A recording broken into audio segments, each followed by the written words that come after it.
여러분 안녕하십니까? 오늘은 사사기 말씀을 함께 나누겠습니다. 사사기 5장 13절로 15절까지 말씀입니다. 그때에 남은 귀인과 백성이 내려왔고 여호와께서 나를 위하여 용사를 치시려고 내려오셨도다.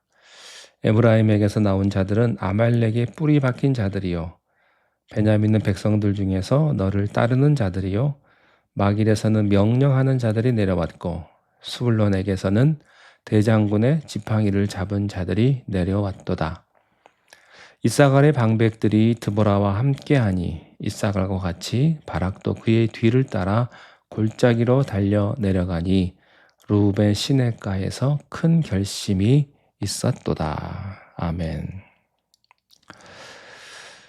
드보라 그리고 바락의 이스라엘의 군대는 시스라의 철병거 군단에게는 절대 열세였습니다.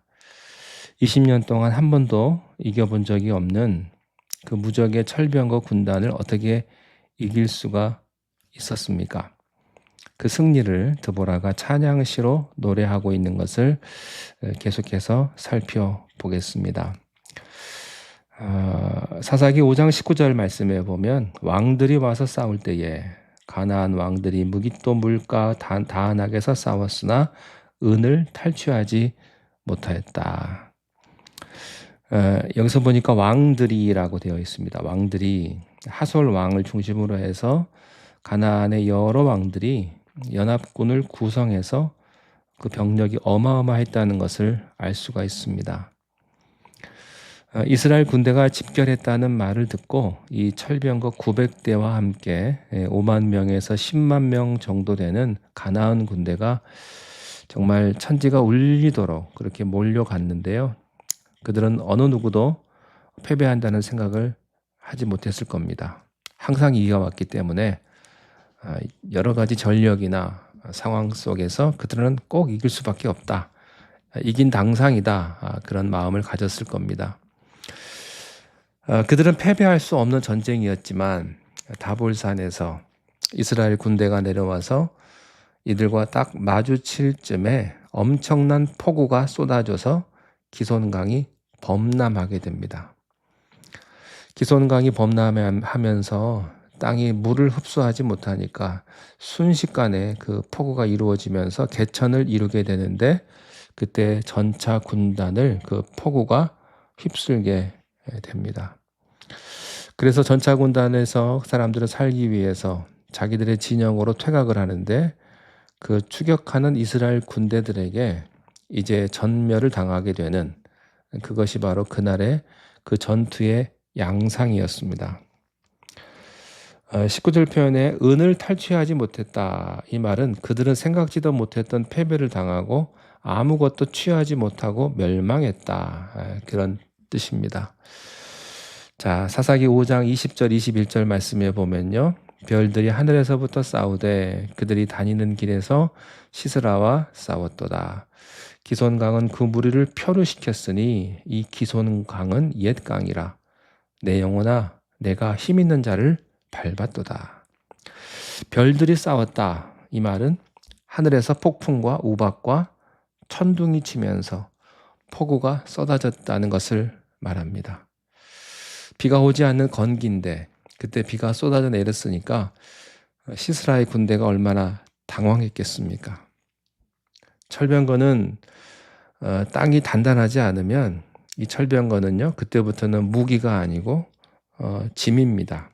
죽음의 트랩이 됩니다. 그래서 그들은요 허겁지겁 살기 위해서 철병거를 유턴해서 자기 본영으로 돌아가려고 하는데 군말을 빨리 달리니 말발굽 소리가 땅을 울렸다. 이 말은 그들이 얼마나 필사적으로 도망가려고 했는지 말발굽이 부러질 지경이었다. 그런 뜻입니다. 드보라는 이 상황을 노래하면서 내 영혼아 내가 힘 있는 자를 밟았도다. 이것은 추격하는 군대가 얼마나 신이 났는지 얼마나 통쾌해 있는지를 보여주는 말씀이에요.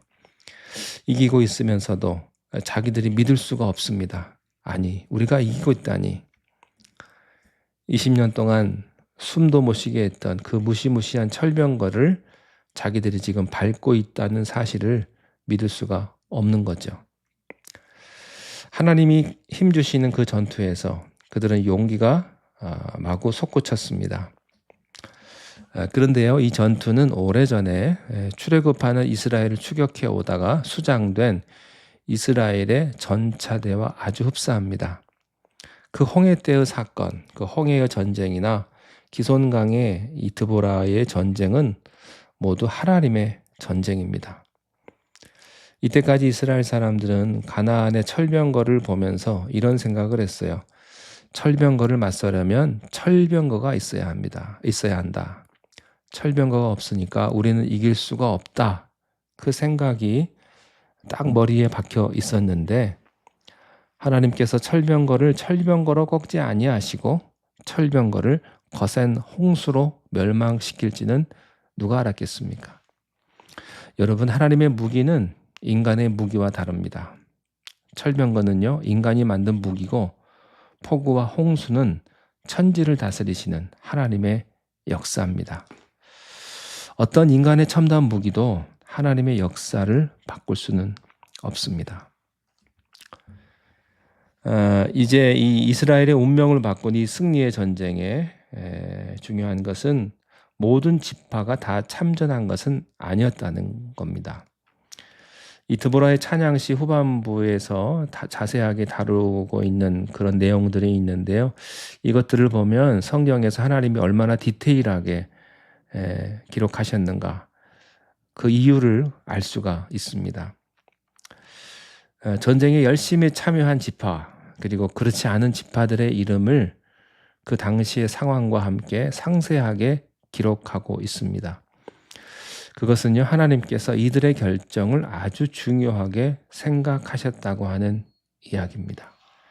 여러분, 여러분의 결정, 여러분의 결심이 중요한 거 여러분 아십니까? 하나님은 여러분의 결심, 여러분의 결정을 아주 중요하게 생각하십니다. 14절 말씀에 보면요, 에브라임에게서 나온 자들은 아말렉의 뿌리 박힌 자들이요, 베냐민은 백성들 중에서 너를 따르는 자들이요, 마길에서는 명령하는 자들이 내려왔고 스불론에서는 대장군의 지팡이를 잡은 자들이 내려왔도다. 그 전쟁에 참여한 지파 중에서 가장 먼저 언급된 지파는 에브라임 지파입니다. 성경에서는 나오는 순서가 중요하거든요. 먼저 나온 걸로 봐서 그 에브라임의 그 병력이나 참전이 굉장히 중요했었다는 것을 의미합니다. 에브라임은 그 유명한 여호수아의 지파입니다. 그 에브라임은요, 아말렉이 뿌리 박힌 자리라고 했는데 뿌리 박힌 자들이요, 이렇게 표현을 했는데요. 아말렉은 이스라엘을 공포에 떨게 했던 아주 무섭고 사나운 민족입니다. 그 아말렉의 땅을 점령했을 정도로 이 에브라임은 강한 지파인데, 에브라임이 가장 먼저 참전해서 참전해 준 것이요, 아주 큰 힘이 됐습니다. 에브라임은 그 전쟁터에서 멀리 떨어져 있어요. 그래서 굳이 안 와도 되는데 에브라임이 참전해 줬습니다. 이것은 생각지도 못한 파급 효과를 가져오게 됩니다. 그 다음 나오는 지파가 베냐민 지파입니다. 베냐민도 에브라임처럼 멀리 떨어져 있는데, 그래서 오지 않아도 되는데 왔어요. 왜 그랬을까요? 베냐민은 백성들 중에서 너를 따르는 자들이요 라고 언급이 됐어요. 그 말은 베냐민의 참전은 바로 옆에 위치한 형님 지파 에브라임의 참전에 영향을 받았다는 뜻입니다. 왜 그런 거 있죠? 형님이 좋은 길을 가면 아우도 따라가는 거고, 용기는 전염되거든요. 쭈뼛쭈뼛하다가도 누군가 일어서면 쭈뼛쭈뼛하는 사람들이요, 따라오게 됩니다. 함께하게 되는 거죠. 이 에브라임의 헌신은 옆에 있던 베냐민의 헌신을 불러 일으켰습니다. 저는 여러분도 그런 선한 영향력을 끼치게 되기를 바랍니다. 또 마길에서는 명령하는 자들이 내려왔다 이 말을 했는데 명령하는 자들이 누구겠습니까? 리더들이죠. 이 마길은 요단강 서편에 자리 잡은 므낫세 지파 반지파를 의미합니다. 이 므낫세 지파가 요단 서편과 동편 나뉘어 있는데요. 그래서 므낫세 반지파 이런 말을 많이 들어보셨을 거예요. 요단강 그 서편에 자리 잡은 므낫세 반지파를 가리켜서 마길이라고 합니다. 여기서 명령하던 자들이라는 말은요, 최정예 용사들, 또 수장급 이상의 리더들을 보냈다는 뜻입니다. 그 대충 머리 숫자만 채워서 보내는 지파도 있었는가 하면 이 마길은요, 최정예를 보내준 겁니다. 하나님께 드릴 때 최선을 드렸다 그런 뜻입니다. 또 스불론에서는 대장군의 지팡이를 잡은 자들이 내려왔다라고 했는데 대장군의 지팡이를 잡았다는 것은 서기관들, 학자들을 의미합니다.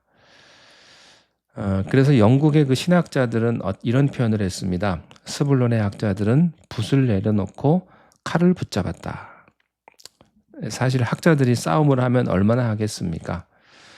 아마 거기 와서도 그 직접 전쟁터에 나가기보다는 뒤에서 병적부 관리하고 공문 기록하고 그런 걸 많이 했겠죠.